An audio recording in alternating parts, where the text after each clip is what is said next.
Pembunuhan berencana Brigadir Yosua dinilai semakin kuat dengan adanya keterangan dari ajudan Verdi Sambo. Menurut pakar hukum pidana Jamin Ginting, hal ini bisa menjadi dasar hakim untuk rekonstruksi yang ada bahwa Sambo telah menjadi salah satu yang menembak Brigadir Yosua.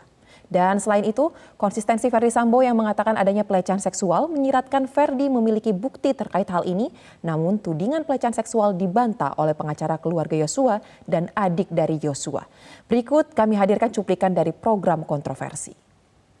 Soal keterangan dari ajudan Sambo yang bernama Romer. Dia cerita kalau Sambo minta berhenti di rumah Duren 3, pakai sarung tangan, membawa senjata HS milik Yosua. Apakah itu berarti semakin tidak terbantahkan bahwa unsur pembunuhan berencana terpenuhi? Ya, dalam konsep pembunuhan berencana itu harus dipahami kalau memang ada suatu tenggang waktu yang dilakukan dan ada persiapan untuk melakukan dan bagaimana cara alat untuk digunakan. Nah, kalau dalam konteks seseorang ingin mempersiapkan itu, alat itu apa yang digunakan? Contohnya senjata. Lalu untuk menutupi supaya apa yang dilakukan itu tidak diketahui atau menyamarkan supaya bukan dia dianggap sebagai pelaku, ya salah satunya tentu kalau menggunakan senjata karena terkait dengan misiu dan proyektil, ya tentu dia menggunakan alat. Sama seperti untuk sidik jarinya juga untuk tidak diketahui. Nah, ini juga bisa menjadikan dasar bagi hakim untuk menilai sebenarnya dari konstruksi yang ada dia termasuk salah satu yang menembakkan. Kan kita ketahui konstruksi yang dikeluarkan oleh Barreskrim pada saat itu. Dan dengan adanya sarung tangan itu menunjukkan memang dia tidak mau diketahui sidik jari dalam senjata tersebut. Berarti ada persiapan? Kelihatannya itu ada persiapan, karena itulah persiapan. Tapi kita nggak bisa lihat dari situ saja, kita harus tarik lagi ke belakang.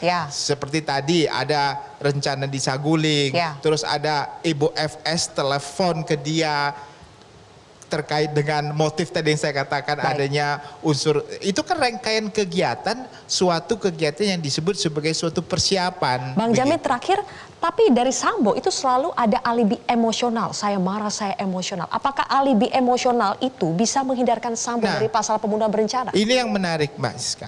Jadi kelihatannya kalau yang saya amatin, Pak FS ini tetap menyatakan bahwasannya ada motif terkait dengan pelecehan seksual. Saya yakin ini ada buktinya. Dia punya bukti tentang ini. Tetapi bukti itu, apakah bukti itu akurat atau tidak akurat terkait dengan pelecehan seksual, itu yang nanti kemungkinan kita lihat. Justru Verdi Sambo mengatakan istrinya mau diancam dibunuh, lalu dia melapor itu tanggal 8 adalah di Duren 3, yaitu dia membuat laporan 338 junto pasal 53 atau percobaan pembunuhan, dan itu sudah SP3 karena saya bantah semua itu, saya patahkan.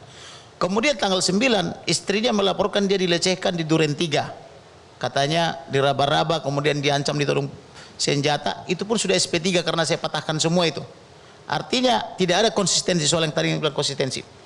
Kemudian justru yang sempurna adalah 340 pembunuhan terencana. Kalau pernyataan seseorang di depan persidangan terkait dengan apa yang dia yakini, tentu dia memiliki bukti. Tidak mungkin seorang FS yang konsisten terhadap apanya, dia tidak punya bukti. Saya yakin dia punya bukti tentang ini. Buktinya laporannya sudah SP3 Bang. Bukan di Duren 3 tetapi di Magelang. Di Magelang dia tidak ada laporan polisi sampai sekarang. Saya tantang dia kalau ada terjadi di Magelang laporkan. Macam saya laporkan. Reza, dari awal tuduhan pelecehan seksual dilayangkan kepada Abang Yosua.